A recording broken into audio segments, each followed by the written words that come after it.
Siska, gadis cantik umur 25 tahun yang menjadi idola para pemuda di desanya. Dialah kembang desa di desanya. Gadis cantik berkulit putih dengan rambut panjang yang bergelombang itu memang mempunyai wajah dan tubuh yang aduhai. Makanya, tak heran banyak pemuda yang jatuh cinta kepada Siska.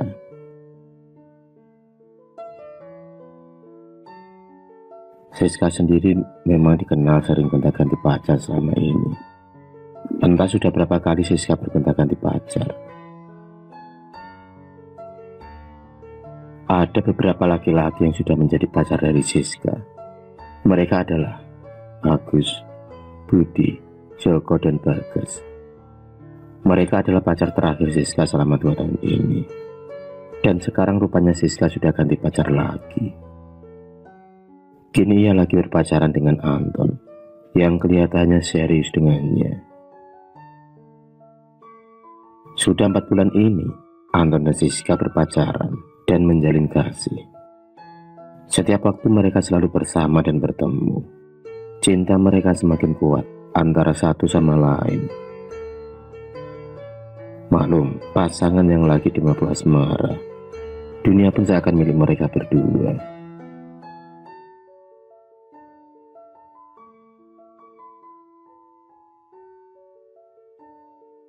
Kemana-mana Siska dan Anton selalu bersama.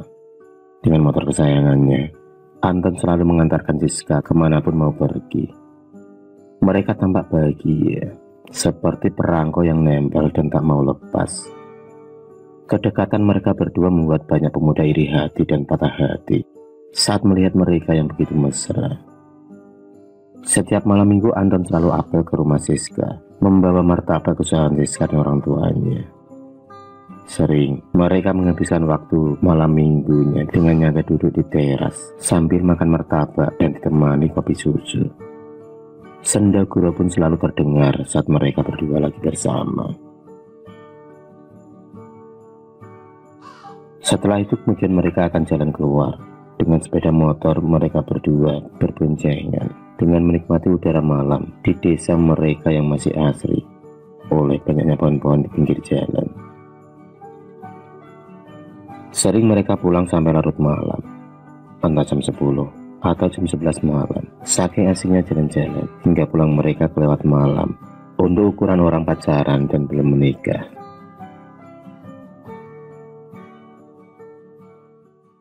Kedua keluarganya sudah saling tahu dan saling merestui hubungan mereka berdua. Mereka sudah sepakat untuk melanjutkan ke jenjang pernikahan agar hubungan mereka sah dan jauh dari fitnah. Kedua keluarganya sudah bersepakat untuk menggelar acara pernikahan. 1 bulan lagi, mereka sudah sepakat menentukan tanggal acara pernikahan Anton dan Siska. Hari-hari pun berganti dan terus berjalan, hingga hari pun mendekati hari pernikahan. Anton dan Siska tampak gembira berbelanja pakaian dan sebagainya untuk acara sasaran lamaran. Seminggu sebelum acara pernikahan digelar, mereka tampak memborong pakaian yang mereka ingini. Akhirnya tibalah saat yang ditunggu-tunggu itu. Acara pesta perkawinan antara Anton dan Siska pun digelar dengan meriah. Tampak Anton yang terlihat tampan dan gagah dengan balutan baju pengantinnya, dan Siska juga yang terlihat begitu cantik duduk bersanding di pelaminan dengan Anton. Hari yang penuh kebahagiaan bagi mereka berdua. Hari yang mereka tunggu-tunggu sejak dulu.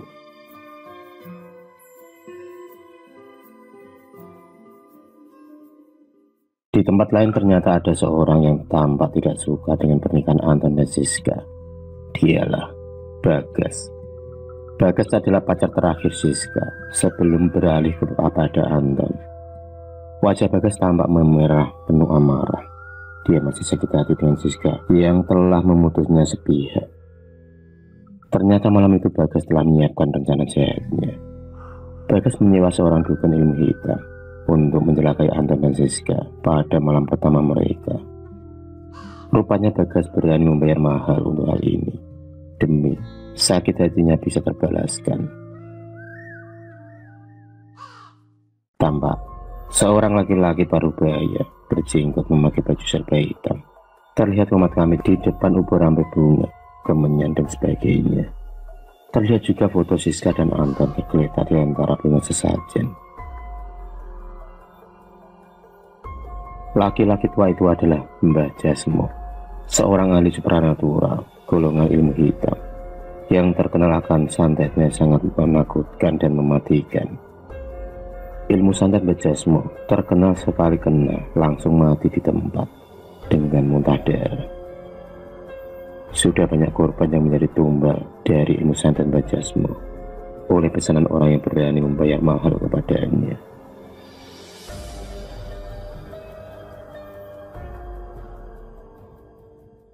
Hari sudah mulai larut malam. Para tamu undangan sudah pada pulang. Dan hanya ada beberapa keluarga tetangga yang masih terjaga melayan. Suasana semakin terasa dingin dan sepi. Entah kenapa, beberapa orang mulai mengantuk dan tertidur pulas.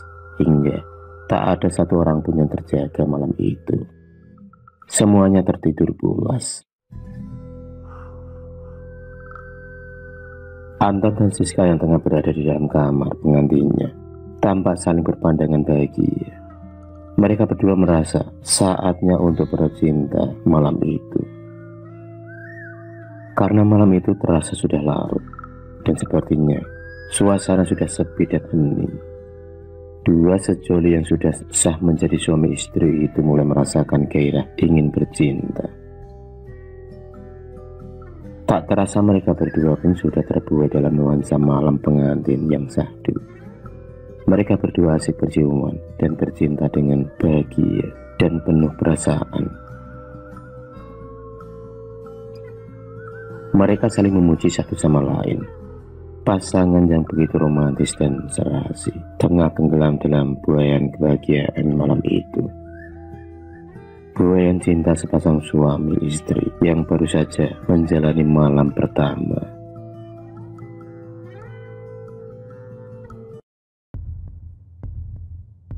Saat Anton dan Siska asik bercinta, tiba-tiba Siska menjadi merasakan kesakitan yang luar biasa. Siska seperti merasakan ada benda tajam yang menghujani tubuhnya, seperti ada tangan yang menjadi lehernya. Dan Siska juga merasakan tiba-tiba mendapatkan hentaman yang sangat keras di tubuhnya. Ia pun menjadi histeris, dan ia pun terkapar dengan memuntahkan darah dari mulutnya. Darah segar keluar dari hidung dan telinganya. Anton yang kaget tak bisa berbuat apa-apa. Dia gemetaran melihat tubuh Siska yang tiba-tiba jatuh dan tergolek lemas, terkapar darah seranjang dengan luka darah yang keluar dari mulut, hidung dan telinganya. Anton masih sangat shock dengan kejadian di depan matanya itu. Seolah dia tak percaya dengan apa yang terjadi malam itu. Orang tua Siska yang mendengar cerita dari Siska segera berlari dan segera membuka pintu kamar. Saat pintu kamar terbuka, ayah dan ibu Siska sangat shock melihat keadaan anaknya. Mereka melihat tubuh Siska yang telah terbaring di atas ranjang. Anton sendiri masih tampak gemetaran di samping tubuh Siska. Ia masih merasakan rasa ketakutan yang luar biasa.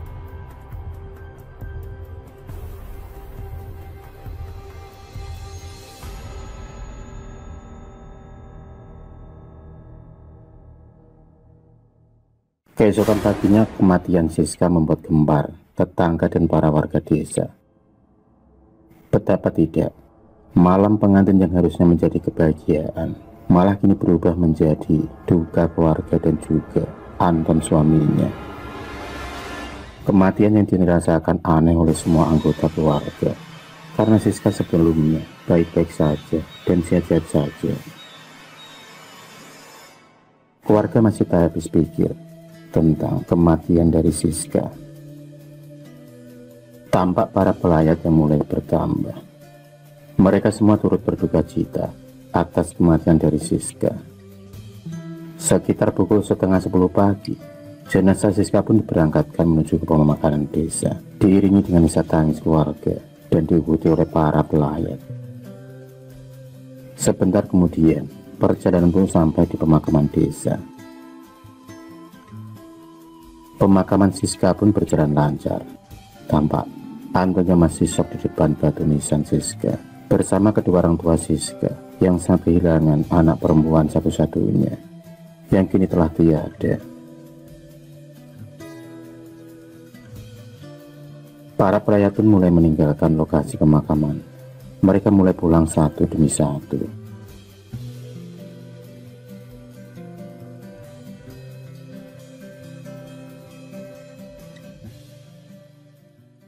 Seperti biasanya, malam harinya acara tahlilan pun digelar untuk mengirim doa kepada almarhum Siska agar arwahnya tenang di alam sana. Masih seperti biasa, para tetangga dan para warga membacakan tahlil dan yasin dengan khusyuknya. Mereka pun merasa kehilangan karena Siska adalah kembang desa di desa mereka. Mereka hanya bisa mendoakan Siska lewat tahlil dan membaca yasin. Hari pun berganti dan tibalah malam itu, malam terakhir, yaitu 7 hari meninggalnya Siska. 7 hari tahlilan pun berjalan dan seperti biasanya, tahlilan pun berjalan lancar. Beberapa orang mulai meninggalkan lokasi rumah Siska setelah acara selesai. Beberapa keluarga dan tetangga masih tampak ada yang mengobrol dan berbincang-bincang malam itu. Beberapa warga tampak masih membicarakan tentang kematian Siska. Beberapa orang beranggapan kalau ada orang yang tak suka dengan pernikahan Siska dan Anton, dan orang tersebut menggunakan semacam sihir, santet atau teluh untuk menyerang mereka. Dan ternyata malam itu Siska yang kena serangan dari santet tersebut. Perkiraan mereka juga tanpa asal ngomong. Mereka melihat Siska yang muntah darah dari mulut, telinga, dan hidungnya tanpa sebab apapun. Jadi alasan mereka tepat kalau Siska menjadi korban dari serangan santet atau teluh.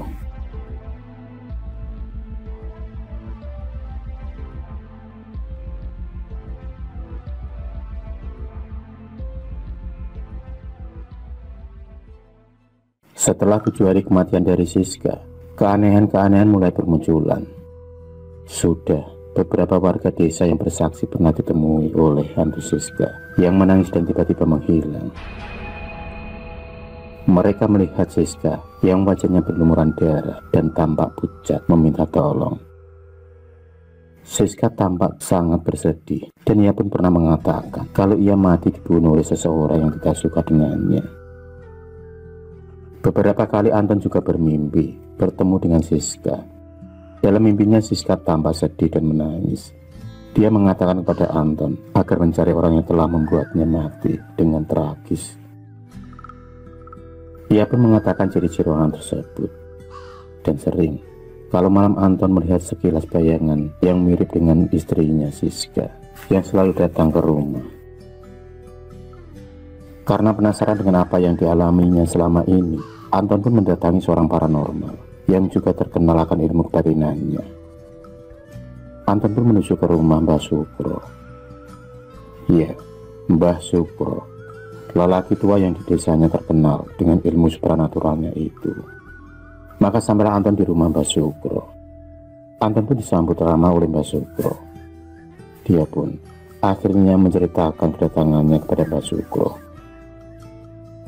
Mbah Sukro mendengarkan cerita dari Anton sambil manggut-manggut, tanda ia paham apa yang dikatakan oleh Anton. Mbah Sukro mulai mengerti dan merasakan apa yang sebenarnya terjadi.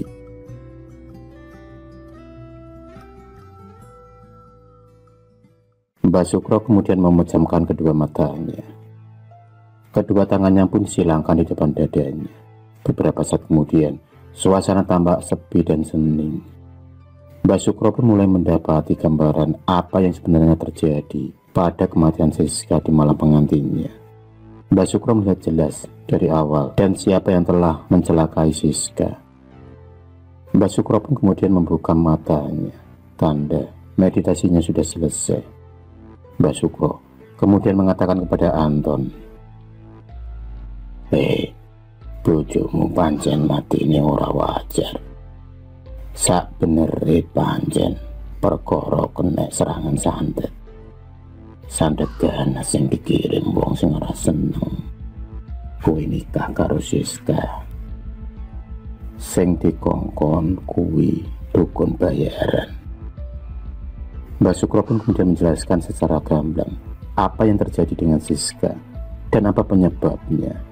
Namun, beliau tidak mengatakan nama siapa orang yang telah mengirim santet dan membayarnya. Mbak Sukro hanya mengatakan ciri-ciri dan arah dari mana orang dan asal santet yang menyerang Siska. Karena ia tak mau asal menuduh, karena hal-hal seperti ini sulit dibuktikan dan sulit dipercaya secara akal sehat maupun secara nalar manusia.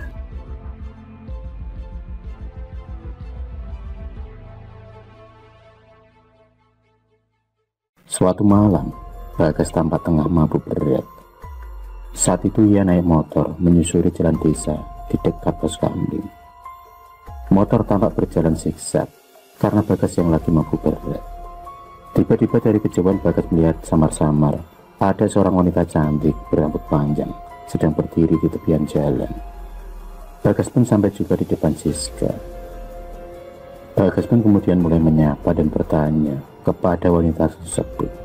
Namun, wanita itu masih tampak terdiam dan tak mau menjawabnya. Beberapa kali Bagas pun bertanya lagi kepada wanita tersebut. Dan kali ini, tiba-tiba wanita tersebut kemudian berbalik dan menoleh pada Bagas sambil tertawa. Bagas yang melihat siapa sebenarnya wanita yang tengah berada di hadapannya itu, sontak kaget dan langsung tancap gas. Ia pun meninggalkan lokasi tersebut dengan ketakutan. Sosok Siska masih saja mengejar Bagas yang melajukan motornya dengan cepat. Sosok Siska seakan terbang mengikuti Bagas. Tiba-tiba tanpa Bagas ketahui dari arah yang berlawanan, ada sebuah mobil truk yang melaju sangat kencang ke arahnya. Tak ada lagi, tabrakan pun tak dapat terhindarkan. Dan Bagas akhirnya tewas seketika di tempat itu, tertabrak oleh mobil truk tersebut.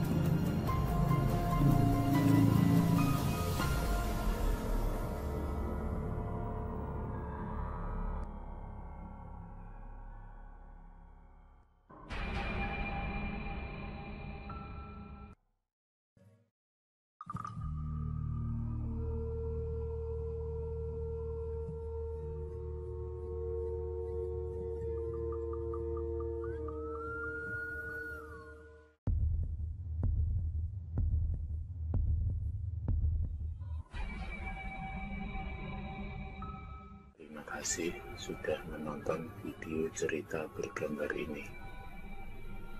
Klik subscribe untuk terus menonton video-video cerita bergambar selanjutnya. Semangat berkarya.